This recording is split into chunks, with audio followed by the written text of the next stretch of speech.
మెదక్లో ఘోర విషాదం జరిగింది. సో వివాహేతర సంబంధం అనేటువంటి ఒక అంశం అదొక ఆ వివాహేతర సంబంధం అనేది ఒక నిండు కుటుంబాన్ని బలి తీసుకుంది. తన భార్యకు ఇతరులతో వివాహేతర సంబంధం, అక్రమ సంబంధం ఉంది అన్నటువంటి అనుమానం ఆ భార్యను చంపేలా చేసింది. తర్వాత తనను తాను కూడా చంపేసుకునే విధంగా దారితీసింది. సో వివాహేతర సంబంధం ఒక నిండు కుటుంబాన్ని బలి తీసుకుంది. భార్యకు వివాహేతర సంబంధం ఉందని భార్యను గొంతు నులిమి హత్య చేశాడు భర్త. అనంతరం తాను కూడా ప్రాణాలు తీసుకున్నాడు. ఇది టేక్మాల్ మండలం బర్దీపూర్లో ఈ ఘటన జరిగింది. శ్రీశైలం, మంజుల ఇద్దరు భార్యాభర్తలు. సో వాళ్ళిద్దరే మనం బిగ్ టీవీ స్క్రీన్ పైన చూస్తున్నటువంటి వాళ్ళిద్దరే భార్యాభర్తలు. అతడే శ్రీశైలం, ఆమె తన భార్య మంజుల. సో మంజులకు ఇతరులతో వివాహేతర సంబంధాలు ఉన్నాయి అని శ్రీశైలం అనుమానం. ఈ క్రమంలో భార్యను నిలదీశాడు. తర్వాత మాట పెరిగింది. ఇద్దరికి బాగా తీవ్రంగా గొడవలు జరుగుతున్నాయి. చాలా రోజుల నుంచి ఈ గొడవలు జరుగుతున్నట్టుగా తెలుస్తోంది. అయితే ఆ ఆవేశం మీద భార్య గొంతు నులిమి చంపేశాడు భర్త శ్రీశైలం. తర్వాత తాను కూడా ప్రాణాలు కోల్పోయాడు.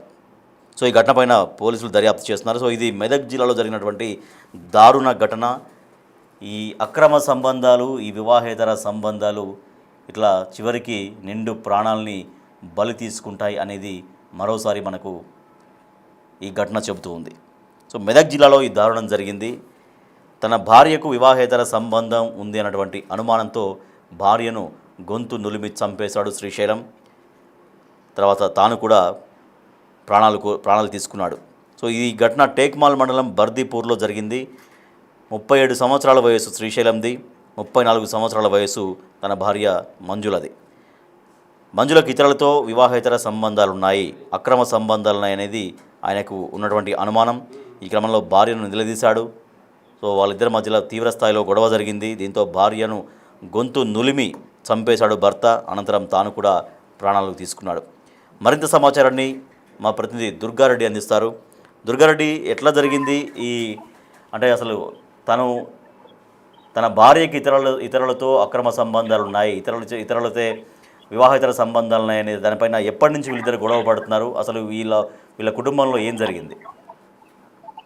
అంటే రాజేష్ గత 2-3 సంవత్సరాల నుంచి భార్యపై అనుమానం వ్యక్తం చేస్తూ చాలా సందర్భాల్లో కూడా గొడవలు పెట్టుకున్నట్లుగా తెలుస్తుంది. ఆ తర్వాత కూడా అటు తల్లిదండ్రులు కావచ్చు వీళ్ళంతా కూడా కుటుంబ సభ్యులు, ఆ తర్వాత పెద్ద మనుషులు కూడా కొంత సరి చెప్పిన వినకపోవడం మనసులో పెట్టుకొని భార్యపై అనుమానం వ్యక్తం చేస్తూ తరచూ గొడవ పడేవారని చెప్పి మనకు స్థానికంగా పోలీసుల ద్వారా కొంత సమాచారం అందుతుంది. ఆ తర్వాత కూడా మంజులతో గొడవ పడ్డ తర్వాత అనంతరం మనం గొంతుని మధ్య చేసి తాను కూడా ఉరివేసుకొని శ్రీశైలము మంజులను చంపిన తర్వాత చనిపోయినట్లుగా పోలీసులు మాత్రం అక్కడికి చేరుకొని ప్రాథమిక విచారణ చేపట్టారు.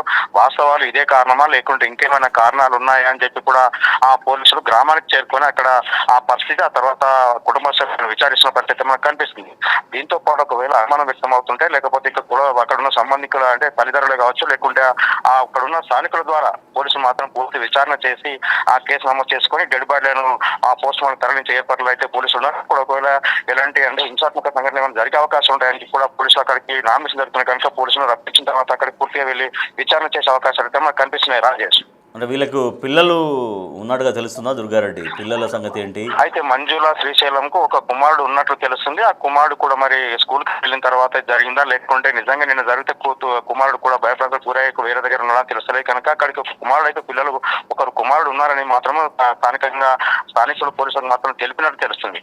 వాస్తవానికి నిజంగా గత 2-3 సంవత్సరాల నుంచి ఈ విధంగా అనుమానం పడుతుంటే కూడా వాళ్ళు వేరే ఉండే అవకాశాలు ఉన్నా లేకుంటే తల్లిదండ్రులు చెప్పినా వినకపోవడం తరచూ ఆమె అనుమానం వ్యక్తం చేసే శ్రీశైలము ఆ తర్వాత చాలా సందర్భాల్లో గొడవ పడ్డట్లయితే తెలుస్తుంది. నిజంగా కొడుకు కూడా ఈ విషయం తెలుసా లేకుంటే ఆ తర్వాత తల్లిదండ్రులు పడుతున్న గొడవ విషయంలో పూర్తిగా ఆ కొడుకు వివరించారా లేకుంటే కొడుకు తెలిసే అవకాశం ఉన్నా కానీ వాళ్ళు చెప్పలేకపోయారా లేకుంటే తల్లి చనిపోవడం వల్ల ఒక అనాథగా మారిపోయిందని చెప్పి స్థానికులు ఆ తర్వాత కంట తలపెట్టిన విషయాలు కావచ్చు లేకుంటే తల్లిదండ్రులు కూడా ఆ విధంగా ఆత్మహత్య అంటే చంపిన తర్వాత తాను ఆత్మహత్య చేసుకోవడం లేకుంటే వదిలిపెట్టిన బాగుండదని చెప్పి ఇటు కుటుంబ సభ్యులు అయితే ఆ కంట తలపెట్టే దృశ్యాలు అక్కడ స్థానికులు కలిసివేస్తుంది. రాజేష్, దుర్గారెడ్డి, ఆయన ఇప్పుడు ఆ భార్యను గొంతుల మీద చంపేసిన తర్వాత తను ఏమన్నా భయభ్రాంతులకు గురయ్యాడా లేదంటే తను కూడా ముందే భార్యను చంపేసి తాను ప్రాణాలు తీసుకోవాలనుకున్నాడా లేకపోతే ఎట్లాగో సరే తొందరపాటుగా తన భార్యను చంపేసిన తర్వాత తాను ఇంకా దొరికిపోతానని తనను ఏమన్నా తీవ్రంగా ఏమైనా చేస్తారేమో అన్నటువంటి భయంతో తాను కూడా ప్రాణాలు తీసుకున్నట్టుగా తెలుస్తోందా? రాజేష్, వాస్తవానికి ఇక్కడ భార్యను చంపిన తర్వాత ఆందోళన వ్యక్తమైనట్లుగా తెలుసు. తర్వాత తాను కూడా ఆత్మహత్య చేసుకోవాలండి. ఎట్లయితే ఆ కేసు అవుతుంది, జైలుకి వెళ్లాల్సి వస్తుంది, తాను బతికి కూడా ఉపయోగం లేదు. ఆ క్షణికావేశంలో తీసుకున్న నిర్ణయమే కావచ్చు. నిజంగా భార్యపై అనుమానం అంటే వదిలేసినా, లేకపోతే పెద్ద మనుషుల సమక్షంలో అది ఏంది విషయం ఏంది పూర్తిగా ఆ క్లారిటీ వచ్చి, లేకుంటే కేసు పెట్టి, లేకుంటే న్యాయం జరిగే అవకాశం ఉంటుంది వాళ్ళు తిరిగితే. కానీ తర్వాత ఆయన ఆవేశానికి వెళ్ళిపోయి లోనై తర్వాత ఆత్మహత్య ఆమె ఆ గొంతుని చంపినాక, మంజులను చంపినాక తాను కూడా ఉంటే ఇట్లా ఖచ్చితంగా జైలుకి వెళ్ళాలి, అక్కడ మాత్రం కేసు శిక్ష అవుతుంది కనుక నేను కూడా బతుకుండి వేస్ట్ అని చెప్పి ఒక నిర్ణయానికి వచ్చిందా, లేకుంటే ఆందోళనకు గురై ఆత్మహత్య చేసుకున్నాడా అని చెప్పి పోలీసులు కానీ, లేకుంటే అక్కడ అతను ఫోన్ డాటా కానీ, లేకుంటే సమయం తీసుకున్న తర్వాత అతను చంపిన తర్వాత ఏ విధంగా డ్రెస్ కు లోనయ్యాడు, లేకుంటే నిజంగానే ఆత్మహత్య చేసుకోవాలని ఒక ముందుగా ఆ ప్లాన్ చేసుకుని ఆమె చంపిన తర్వాత ఆత్మహత్య చేసుకున్నాడు. ఆ కోణం అని కూడా పోలీసులు విచారణ అయితే చేస్తున్నట్టు తెలుస్తుంది. వాస్తవానికి అయితే ఒక భార్య మంచులపై అంటే భర్త ఆ శ్రీశైలం అనుమానం పెట్టుకుని అక్రమ సంబంధాలు ఉన్నాయి, ఇతరులు చాలా సందర్భాలు కాబట్టి ఆ ఉద్దేశంతో ఆ స్థానికులు తెలుస్తుంది. ఫిర్యాదు ఇచ్చిన తర్వాత ఏ విధంగా జరిగింది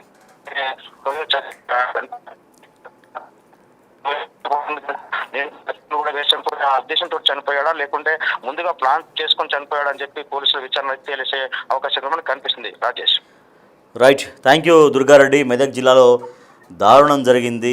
అక్రమ సంబంధాలు, వివాహేతర సంబంధాలతో ఆ కారణంతో నిండు కుటుంబం బలైపోయింది. భార్య భర్త ఇద్దరు ప్రాణాలు కోల్పోయారు. సో ముందుగా భార్యకు తన భార్య మంజులకి ఇతరులతో వివాహేతర సంబంధం ఉంది అనేది ఎప్పటి నుంచో ఆయనకు ఉన్నటువంటి అనుమానం. ఈ విషయంలో వాళ్ళిద్దరి మధ్యలో చాలాసార్లు గొడవలు జరిగాయి. సో ఆ ఇద్దరు భార్యాభర్తలు శ్రీశైలం, మంజుల. సో వాళ్ళిద్దరి మధ్య దీనికి సంబంధించి అంటే ఇతరులకు తన భార్యకు అక్రమ సంబంధం ఉంది అన్నటువంటి అనుమానాన్ని పెంచుకున్నాడు. సో అది నిజమా కాదనేది వాళ్ళకి తెలియాలి. బట్ ఆ అనుమానంతో, ఆ కోపంతో, ఆ ఉద్రేకంతో ముందు భార్య గొంతు నిలిమి హత్య చేశాడు. తర్వాత తను కూడా ప్రాణాలు తీసుకున్నాడు. సో ఒక్కసారిగా వాళ్ళ కుటుంబీకుల్లో ఆ ఊరిలో విషాద ఛాయలు అలుముకున్నాయి. మనం చూస్తున్నాం, వాళ్ళు రోధిస్తున్నారు. వాళ్ళిద్దరూ అమ్మాయి తల్లిదండ్రులు అంటే మంజుల తల్లిదండ్రులు అయి ఉంటారేమో అనిపిస్తోంది. సో ఇద్దరు డెడ్ బాడీస్ మనకు కనిపిస్తున్నాయి. సో ఇద్దరు డెడ్ బాడీస్ మనం చూస్తున్నాం. అంటే ఇటువంటి వ్యవహారాలు చివరికి ఇట్లా హత్యలు, ఆత్మహత్యల దగ్గరే వీటికి ఫుల్ స్టాప్ పడుతుంది. సో ఇటువంటి వాటి జోలికి వెళ్లకుండా తమ కుటుంబాలని కాపాడుకోవాల్సినటువంటి అవసరం ఉంటుంది. ఎందుకంటే ఇప్పుడు వాళ్ళకి పిల్లలు ఉన్నారని చెప్తున్నారు, ఒక బాబు ఉన్నాడని చెప్తున్నారు. సో మరి ఆ బాబు పరిస్థితి ఇప్పుడు సో వాళ్ళిద్దరూ క్షణికావేశంలో తను ఎటువంటి ఆలోచన చేసి తనను ఇబ్బంది పెట్టిన అంటే భర్తకు అనుగుణంగా నడుచుకోకుండా ఈ రకంగా తను ప్రాణాలు కోల్పోయింది. చేసిన పనికి అతను కూడా ఒక భయపడ్డా, మరి బయట ఇంకా కుటుంబ పరువు పోయింది అనుకున్నాడా, లేదు ఇంకా తన భార్యను హత్య చేసిన తర్వాత తాను కూడా జైలు శిక్ష అనుభవించాల్సి వస్తుంది, తనకు శిక్ష పడుతుంది, ఇవన్నీ ఇంకా వేస్ట్, మనం బ్రతికి ఉండడం వేస్ట్ అనుకొని తను కూడా ఆత్మహత్యకు పాల్పడ్డా. సో కారణాలు అయితే ఇంకా పూర్తిగా తెలియాలి. దీనిపైన పోలీసులు విచారణ కొనసాగిస్తున్నారు. సో గుండెలు అవిసేలా వృద్ధ దంపతులు రోధిస్తూ ఉన్నారు. సో అక్రమ సంబంధాలు, ఇటువంటి వివాహేతర సంబంధాలు చివరికి ఇట్లా కుటుంబాలని బలి తీసుకొని ఫైనల్గా పిల్లల భవిష్యత్తు పైన, పిల్లల బతుకు పైన, పిల్లల జీవితం పైన ఎప్పటికీ ఇవే ఎఫెక్ట్ చూపిస్తూ ఉంటాయి. సో వాళ్ళిద్దరు చనిపోయారు, తల్లి చనిపోయింది, తండ్రి చనిపోయాడు. ఈ ఘటనలో, మెదక్ జిల్లాలో జరిగినటువంటి ఈ ఘటనలో తన భార్య మంజులకి ఇతరులతోటి అక్రమ సంబంధం ఉంది, వివాహేతర సంబంధం ఉంది అని తను అనుమానించాడు. సో గతంలో కూడా జరిగి ఉంటుంది. వాళ్ళ మధ్యలో చాలా రోజుల నుంచి గొడవలు జరుగుతున్నాయి. సో అది నిజమా కాదనేది వాళ్ళకి తెలియాలి, వాళ్ళిద్దరికి తెలియాలి. సో భర్త శ్రీశైలం తన భార్య మంజులను చంపేశాడు, తన భార్యను గొంతు నులిమి చంపేశాడు. అనంతరం తాను కూడా ప్రాణాలు కోల్పోయాడు. సో ఇట్లా అక్రమ సంబంధాలు అనేటువంటి వ్యవహారాలు ఇవేవైతే ఉంటాయో వీటి ఫుల్ స్టాప్ చివరికి ఇలాగే ముగుస్తాయి, హత్యలు లేదా ఆత్మహత్యల్లాగానే ముగుస్తాయి. కాబట్టి సో ఇటువంటి వాటికి జోలికి వెళ్లకుండా కుటుంబాలని కాపాడుకోవాల్సినటువంటి అవసరం ఉంటుంది. సో పిల్లల భవిష్యత్తు, పిల్లల బతుకు, పిల్లల జీవితాన్ని కూడా దృష్టిలో పెట్టుకోవాల్సినటువంటి అవసరం ఉంటుంది. సో 2 ప్రాణాలు బలైపోయాయి ఈ విషయంలో. సో తల్లిదండ్రులు గుండెలు అవిసేలా రోధిస్తూ ఉన్నారు. చాలా దారుణమైనటువంటి పరిస్థితి మనం చూస్తున్నాం. 2 డెడ్ బాడీస్ అక్కడ ఇంట్లో 2 డెడ్ బాడీస్, భార్యాభర్త ఇద్దరి డెడ్ బాడీస్ ముందు వాళ్ళు గుండెలు అవిసేలా రోదిస్తూ ఉన్నారు. నిండు కుటుంబాన్ని